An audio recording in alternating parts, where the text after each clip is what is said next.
Welcome to the deep dive.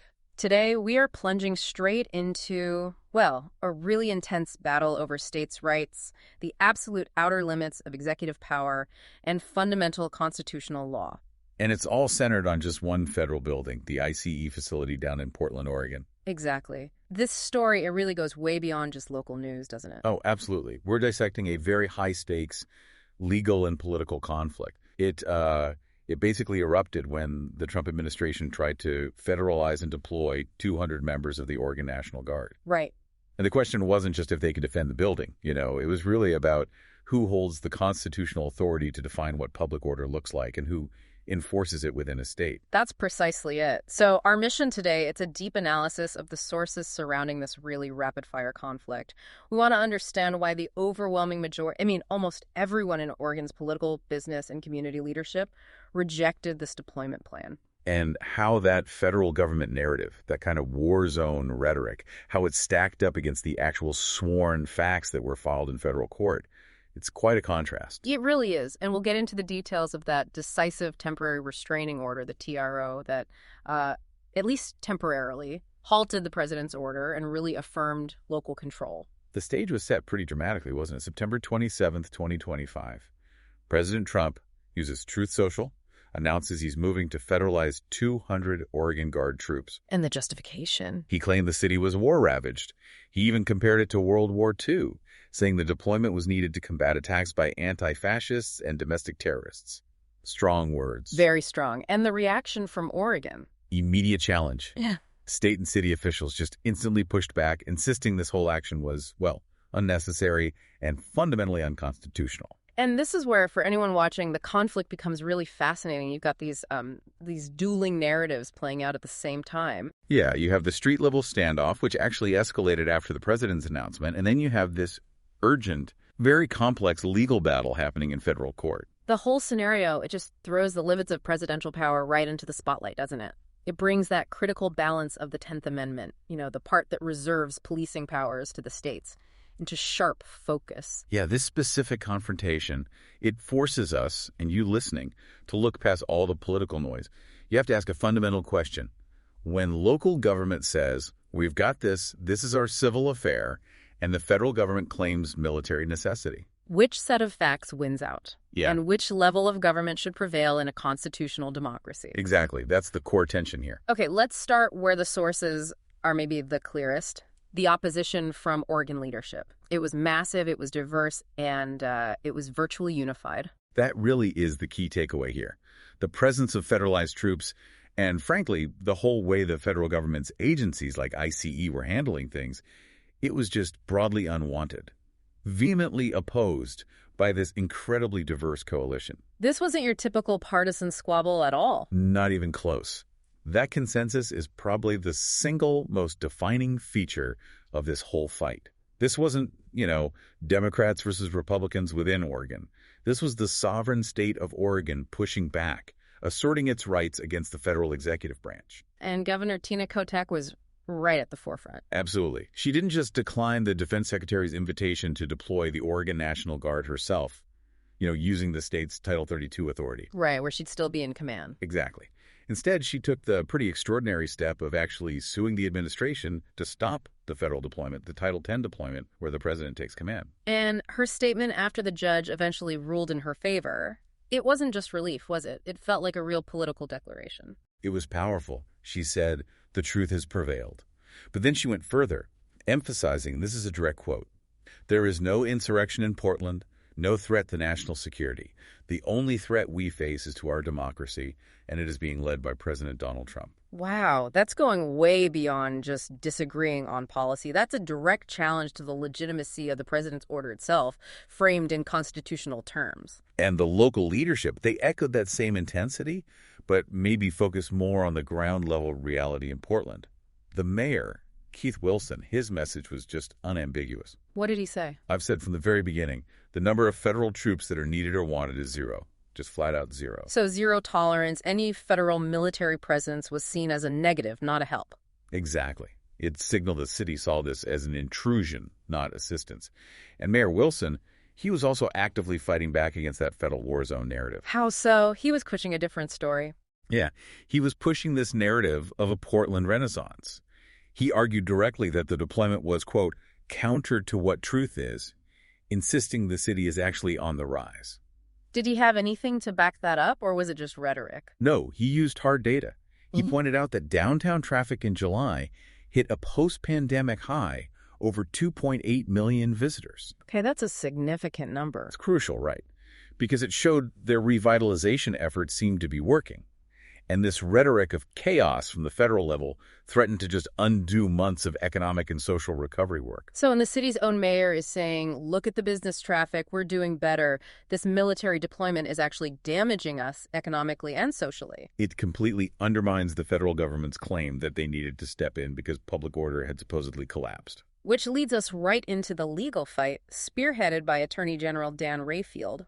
How did he frame it in court? He characterized the attempted deployment in the state's legal filings as, again, this is a quote, one of the most dramatic infringements on state sovereignty in Oregon's history. For him, this wasn't just about where troops stand. It was a fundamental breakdown in the separation of powers. He saw the bigger constitutional picture. I think so. His statement after the ruling really highlighted that. He said the ruling halts the attempt to normalize the United States military in our cities. Normalize the military in cities. That's the core fear, isn't it? It's the core constitutional fear that these kinds of domestic deployments, even if they seem limited, start to chip away at that boundary between civilian life and military action that's been pretty fundamental since the founding. The state leadership was clearly trying to set a firm precedent here. And it wasn't just the elected officials lining up against this. Right, not at all. What makes this opposition so powerful is how incredibly broad the coalition was that mobilized against it. You had the Portland Metro Chamber representing the core business community. They released an open letter. Yes, an open letter that got signatures from over 100 leaders really quickly. And who signed on? Look at the list. It's amazing. Both U.S. Senators, Ron Wyden and Jeff Merkley, the Oregon Business Council, which is very influential, and then major labor unions, the Oregon Nurses Association, the Oregon Education Association, several big SEIU locals. Business, labor, state politicians, federal politicians. That kind of alignment is pretty rare. It really is. And their collective fear, it wasn't just about abstract constitutional rights, though that was part of it. It was very practical and economic, too. That's why the business leaders were so vocal. They were worried about the bottom line. Absolutely. They cited specific data points. They pointed to what happened in Washington, D.C. after a previous federal troop deployment there.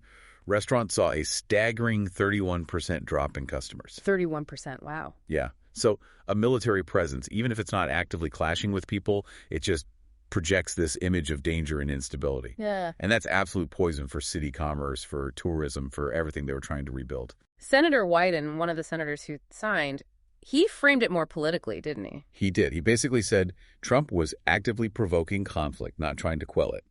And U.S. Representative Maxine Dexter, she specifically told her constituents to stay away from the ICE facility. Not because of the protesters. No, explicitly because she was concerned about excessive force being used by the federal agents already there. So the warnings from Oregon leaders were really centered on the federal response itself being the primary source of danger and escalation. We should also probably touch on the internal state politics briefly, because Oregon lawmakers actually saw something like this coming, didn't they? They did. They tried to head this off months earlier. Back in June, two Democratic representatives, Paul Evans and Dacia Graber, they tried to pass a bill, House Bill 3954. What would that bill have done? They were being proactive. It aimed to clarify and really limit the governor's ability to even allow the Guard to be federalized under Title X. Specifically, it would have prohibited it if doing so jeopardized the Guard's ability to respond to state emergencies. Like wildfires or earthquakes, which are constant threats in Oregon. Exactly. A major concern. It was a clear move to safeguard the state's own resources and its autonomy, making sure the Guard was available for state needs first. But that bill failed. It did. It got killed in the state Senate. Apparently, it was due to a procedural move by Republican lawmakers who wouldn't let the bill move forward. But the fact that they tried shows how sensitive the state already was to this idea of the Guard being taken over by the federal government, potentially leaving Oregon vulnerable during a disaster. So the deployment attempt in September, it basically just confirmed the exact fears they had tried to legislate against just months before. The fear of constitutional overreach was already there. Precisely. Okay, let's really unpack this central conflict now. The incredible gap between the narrative used to justify sending in the military versus the reality described by local law enforcement and, importantly, residents who are actually there. Right. On one side, you have this federal hyperbole. Yep. And the language used by the administration, it got really aggressive. More than just war-ravaged. Oh, yeah. Beyond calling Portland war-ravaged and making that World War II comparison, President Trump explicitly suggested using dangerous American cities as training grounds for the military. Training grounds. That's a chilling phrase in this context. It's critically important, isn't it? Yeah. Because it suggests the deployment wasn't purely about defending a building. It hints at potentially political optics, maybe even practice in domestic control operations. And the rhetoric really peaked after the judge issued the temporary restraining order, the TRO. Stephen Miller's reaction was particularly notable. It was. The White House Deputy Chief of Staff, Stephen Miller, issued this public statement that, well, many sources described as unhinged sounding. He actually called the federal judge's ruling a legal insurrection. A legal insurrection, implying the judge herself was acting against the government. That's the implication. He framed the situation outside the ICE facility as nothing less than an organized terrorist attack on the federal government and its officers. He claimed the deployment was an absolute necessity to defend personnel, laws, the government, public order, and, quote, the republic itself. Wow. Elevating protests, even ones involving some vandalism, to an organized terrorist attack that requires military intervention to save the republic. You're using the language of war there, aren't you? Yeah. To justify pretty extraordinary executive action. And was that kind of language reflected in the actual court documents filed by the government? It was mirrored there, too. The federal lawyer, Eric Hamilton, described protesters in court filings as vicious and cruel. And perhaps even more telling was a sworn statement from Camilla Wamsley, who's a regional IC supervisor. What did she say? She described the facility as being under attack by violent opportunists. She cited damages like broken gates, some fires being set, people using lasers against agents. Okay, so specific incidents. Yes. But crucially, Wamsley also stretched the justification geographically. She actually cited a shooting incident that happened at an ICE facility in Dallas, Texas, as part of the reason military aid was needed in Portland. Wait, Dallas? How is that relevant to Portland? That's the point, right? Yeah. It shows the administration was attempting to kind of bundle together incidents from all over the country to paint this picture of a systemic, coordinated domestic assault that would then warrant a military response, specifically in Oregon. So they created this very dramatic picture of a city completely collapsing, overwhelmed. Exactly. But the minute you contrast that federal narrative with the calm, sworn statements filed in court by the actual local Portland officials, the picture just falls apart. The local authorities were key here in grounding the situation. They were crucial in providing that necessary reality check for the judge. You had the Portland Police Bureau Assistant Chief, Craig Dobson. He followed the declaration on September 28th, and it was incredibly direct. What did he state? Under oath, he stated that Portland is not under siege, war-ravaged, or otherwise a particularly violent or unruly major city. Direct contradiction. That's powerful testimony in a legal setting. Did he offer any comparisons? He did. He went further to try and quantify the risk, basically minimizing the scale of the protests at the ICE facility. He noted that the regular nightlife in Portland's downtown entertainment district on any given weekend actually required more police resources from the PPB than the nightly activity happening outside the ICE building on Macadam Avenue. So he was essentially telling the federal court, look, we handle bigger, tougher crowds every Friday and Saturday night. This is manageable. That's exactly the message. And this assertion of local capability, it wasn't just him. It was backed up by the Multnomah County District Attorney, Nathan Vasquez. And his perspective matters because He's the one who actually prosecuted serious riot cases back in 2020. So his professional opinion on what constitutes unmanageable chaos carries significant weight. And what was his assessment of the current situation? He stated that he had not seen any activity that, in my professional opinion, is even close to beyond the capabilities of the Portland Police Bureau to manage. So directly refuting the federal government's core argument that local police were exhausted and needed military backup. Completely refuted it, under oath. It's important to bring in the human element too, right? What about the people actually living near that ICE facility on Macadam Avenue? Did they agree with the war-ravaged description? Not at all. Residents there directly challenged the administration's claims. Neighbors like Susan Norris and LaShonda Shavers, they told reporters, and in Shavers' case, stated in court filings, that their main concern was actually the actions of the federal agents, not the protesters. Really? What were their specific complaints? Well, Shavers lives in an apartment right across from the facility. Her sworn statement detailed the daily disruption she faced. She complained about excessive use of tear gas, high-powered flashlights being aimed directly into people's apartments by federal agents. Into their homes. And she also noted helicopters circling overhead for up to 7 hours at a time, creating noise pollution that she said was far more disruptive than the protesters on the ground ever were. And did she adjust the claims of widespread fires and looting? She called Trump's descriptions of fires and looting, quote, a lie. She said she was within 1,000 feet of the building and saw nothing like that. This testimony from the community really reinforces the state's argument that the biggest threat to order, safety, and just quality of life in that specific neighborhood often seemed to stem from the federal response itself, which felt disproportionate and heavy-handed to them. So the narrative from the ground was diametrically opposed to the one coming from Washington, D.C. Completely different realities being described. Okay, let's map out the timeline here, because this whole thing escalated incredibly fast. From a presidential announcement to a constitutional crisis in, just over a week? Pretty much. The clock really started ticking late on September 27th. That's when the president made the announcement on Truth Social, justifying the deployment plan by citing attacks from anti-fascists and domestic terrorists. And the immediate effect on the ground in Portland. The physical reaction was almost instant. Between September 28th and 29th, right after Trump's public call for reinforcements, the number of people protesting outside the ICE building just swelled dramatically. From what to what? Sources said it went from maybe just a couple dozen people, pretty quiet, up to several hundred people, a significant increase. And what was the nature of these larger crowds? It was mixed, which is important perspective, I think. Reports indicated you had families, even children on bikes, out during the day, demonstrating alongside the more dedicated black bloc demonstrators who tend to show up later at night. So daytime was different from nighttime?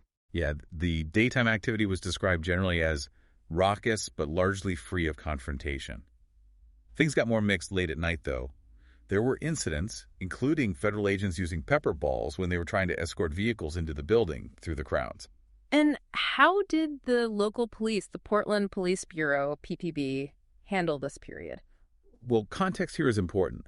The PPB had actually made about 25 arrests related to protests near the facility earlier in the summer, between June 11th and 25th. But then, significantly, they deactivated their dedicated protest management team until late September. Why is that significant? Because deactivating that specialized team signals that, at least through most of the summer and early fall, local police command felt the situation was manageable with regular resources. They didn't feel it warranted a special dedicated team until the federal announcement seemed to force an escalation in crowd size and tension. So even as things picked up after the president's announcement, the PPB was still managing things locally. They maintained their jurisdiction, yes. For instance, on October 4th, which was right in the thick of this, Portland police arrested two men, Thomas Wayne Allen and Cortez Carl Williams, for disorderly conduct.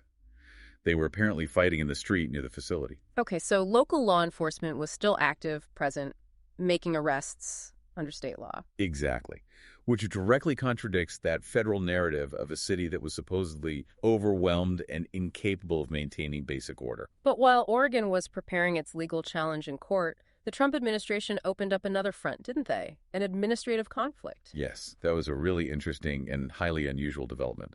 On October 3rd, the Department of Justice announced it was launching a full investigation into the Portland Police Bureau itself. An investigation into the PPB. On what grounds? The DOJ alleged the city was choosing one viewpoint over another in its policing. They specifically pointed to the PPB's arrest of a conservative influencer or journalist named Nick Sorter, and also the city's separate decision regarding zoning enforcement against the ICE facility as evidence of this supposed bias. How did the PPB respond to that? Pretty sharply. The police chief, Bob Day, said publicly he welcomed the scrutiny, that the department had nothing to hide.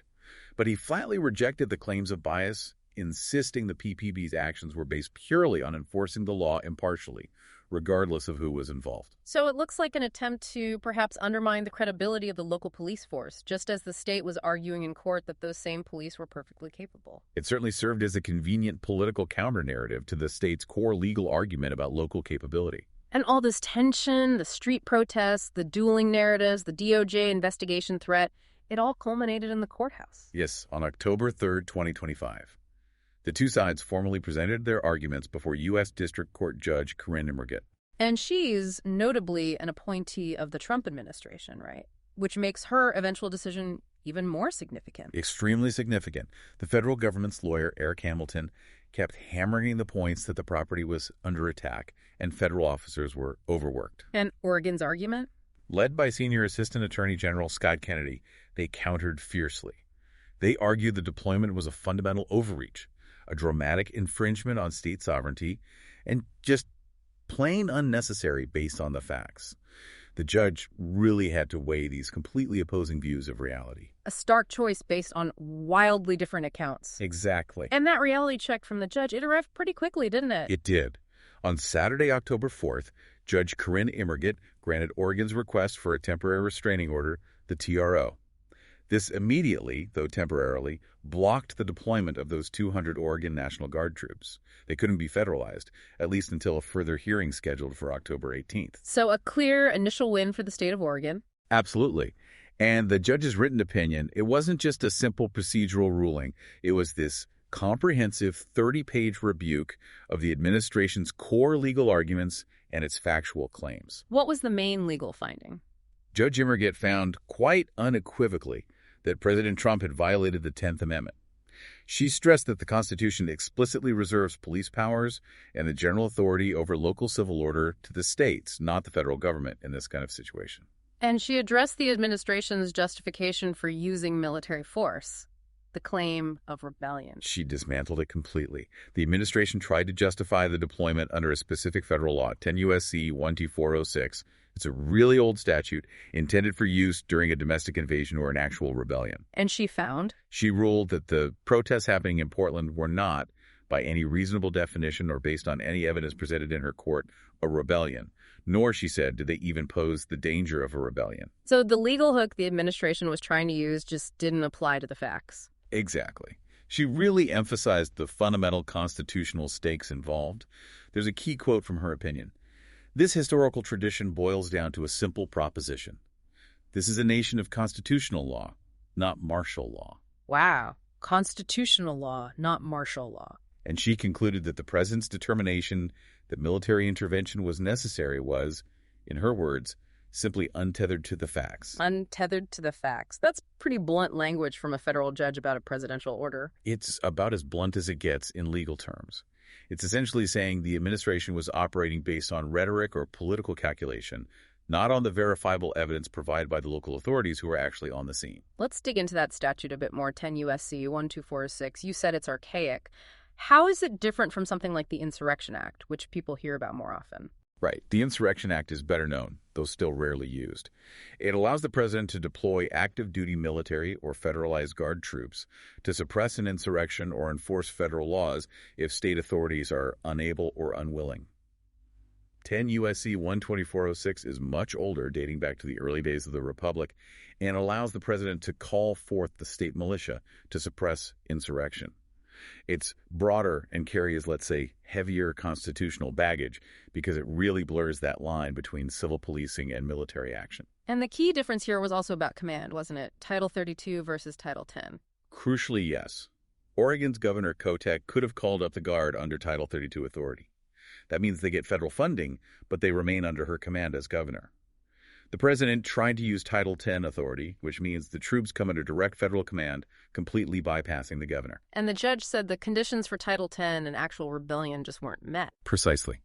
She found the president was trying to bypass the governor by invoking this emergency statute designed for a genuine national crisis, which, based on the evidence, Portland was simply not experiencing. But even with such a clear ruling from a judge the administration itself appointed, they did just accept it. Not for a second.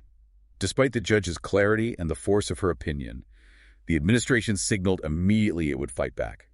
Late that same Saturday, almost right after the TRO was issued, federal lawyers filed a notice of appeal to the Ninth Circuit Court of Appeals. So the legal battle immediately moves up to the next level. Exactly. This fight is far from over legally. Now, besides the 10th Amendment argument about state sovereignty, Oregon's lawsuit also raised another major legal issue, the Posse Comitatus Act. Can you briefly explain that for our listeners? Sure.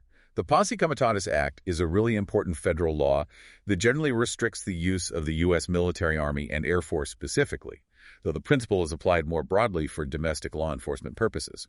You can't just use soldiers as police officers on American streets. And how did that apply here if the Guard members were just supposed to defend the ICE building?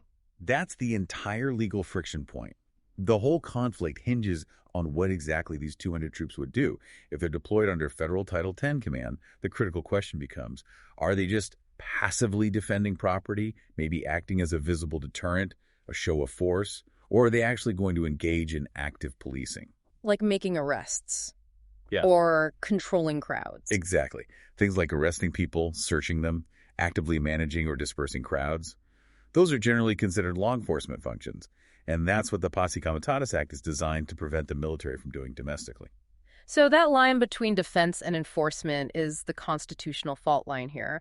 And has this distinction caused problems before? Oh, absolutely. There's precedent. We saw a similar situation play out in California not long ago. A federal deployment was initially allowed there, but a later court ruling found the administration had, in fact, violated the Posse Comitatus Act. Why? What happened in California? Because the troops' actions on the ground quickly blurred that line. Their role essentially morphed into something resembling law enforcement reports, mentioned surveillance of civilians, involvement in detentions. So, Oregon's lawsuit argued that even if the stated purpose was just property defense, the intended effect, or the likely outcome, of deploying federalized troops in this context was intimidation and control, which would violate the spirit, if not the letter, of the act. Okay, so there are major constitutional principles at stake. We also can't ignore the practical side, the cost. This wasn't a free operation. Not even close. The administration's plan to deploy those 200 Guard members for the intended 60-day period, it came with a significant price tag. The estimate was at least $3.8 million just for the deployment itself. $3.8 million, and that covers everything. No, that figure apparently didn't even include essential costs like daily meals for the troops, their lodging, transportation, all the logistics involved. So the real cost to federal taxpayers would likely have been considerably higher. Which just reinforces the state's argument, doesn't it, that this deployment wasn't just legally dubious and widely opposed, but also an unnecessary, potentially wasteful, and fiscally questionable use of resources, especially when local police were saying, we can handle this. It adds another layer to their argument that the decision seemed driven by something other than the actual needs on the ground in Portland. So we have the judge's ruling late Saturday, October 4th, blocking the deployment. What actually happened on the ground in Portland the very next day, Sunday, October 5th, after that TRO landed, did things calm down? Well, despite the judge clearly siding with the state, the situation remained tense. And it really highlighted the ongoing friction and maybe dysfunction between the federal agents already there and the local authorities. The Portland Police Bureau reported no arrests related to the protests during the daytime on Sunday. Marches continued, apparently peacefully. Okay, so no arrests by PPB. But what about the federal agents at the ICE facility? That's where things got strange.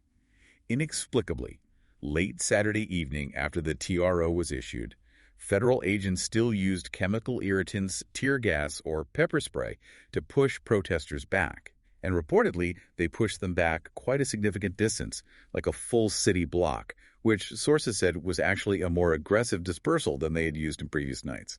Wait, so they escalated their use of force after a federal judge had just ruled their entire premise for needing more force was, quote, untethered to the facts. That's stunning. It is stunning. And the Portland Police Bureau, the PPB, they immediately and publicly distanced themselves from that federal action. How so? A PPV spokesperson went on record confirming that the local police agency did not assist the federal agents in that evening dispersal, nor did the PPB even have any prior knowledge that the federal agents were planning to take that action. So clearly drawing a line. That wasn't us. We weren't involved. Exactly. It emphasized that critical separation of jurisdiction and command. It showed the federal agents were operating outside the local chain of command and, arguably, outside the norms of conduct that local authorities expected or endorsed. And did the city leadership react to this specific incident? Yes, Mayor Wilson seized on this exact point. He publicly called on the federal law enforcement operating at the ICE facility to, quote, meet the high standards set by the Portland Police Bureau. He didn't just ask them to stop. He demanded they meet local standards. He demanded concrete, enforceable standards. Things like transparent use of force policies, clear identification for all officers, strict limits on using chemical munitions, and the mandatory use of body-worn cameras, all things the PPB either had in place or was striving towards. That feels like the ultimate assertion of local control, doesn't it? Essentially telling federal agencies, if you're operating in our city, you play by our rules. It absolutely reinforced that core message from local officials. The situation is manageable without federalized troops, and it's actually the unnecessary, non-transparent federal actions that pose the greatest risk of escalating conflict and harming the community. So what's the status of the National Guard members themselves now, the ones who are supposed to be deployed? The outcome for them, for now at least, is clear. Those Oregon National Guard troops who had apparently already begun some preliminary training down at Camp Raleigh under the assumption they would be federalized under Title X. They're back under state command. Yes, they are definitively back under the command of Governor Kotek, operating under normal Title 32 state authority. The federalization attempt was stopped, at least for the time being. So local control has prevailed for the moment, significantly bolstered by that federal court ruling. For the moment, yes. But we absolutely have to reiterate that TRO, the temporary restraining order, it's just that temporary. The bigger, more fundamental lawsuit challenging the constitutionality of the deployment itself. Specifically, the president using that old statute, 10 U.S.C. 12406. Exactly. That lawsuit continues. A full hearing on the preliminary injunction is scheduled for later this month. The core constitutional questions haven't been permanently resolved yet. Hashtag had an outro. So Portland, a city long known for its vibrant political activism, maybe sometimes contentious activism, it really became the crucial battleground here, defining the boundaries of executive power versus state sovereignty. And in this round, at least, the facts on the ground, as presented by local authorities and residents, they ultimately prevailed over that highly inflammatory national narrative that was being pushed by the administration. For now. Which brings us, I think, to our final thought for you, the listener. Yeah, there are legal scholars who spend their careers studying military law and its role in democracy. People like Stephen Vladek, Rachel Van Landingham, and they've raised some really deep concerns that go way beyond just what happened in Portland. What are they worried about? They worry that this continuous, very highly publicized introduction of military forces or quasi-military federal forces into purely domestic civil situations. That it's kind of acclimating the public to a new normal. That's the phrase they use. Acclimative us to the military playing a role it wasn't traditionally meant to play. They argue it risks chipping away at these really long-standing understandings of how the military is supposed to function within our constitutional democracy, specifically that separation from domestic law enforcement. So this whole confrontation in Portland, where local facts did manage to push back against a national political narrative of chaos, maybe it serves as an important constitutional check. It might be a crucial checkpoint. But regardless of how the Ninth Circuit appeal eventually turns out, whether the federal government ultimately wins or loses on the legal technicalities, you really have to consider this question. What is the long-term impact? What does it do to the health of our democracy when the military is repeatedly introduced into domestic civil affairs, even if the justification is just to show force or protect federal buildings? It's a test, isn't it? A test of whether that rhetoric of fear and crisis can override the constitutional boundaries that were specifically designed to protect civilian control and state authority. It absolutely is. Keep an eye on the Ninth Circuit appeal for this case. It matters. That was The Deep Dive. We'll see you next time.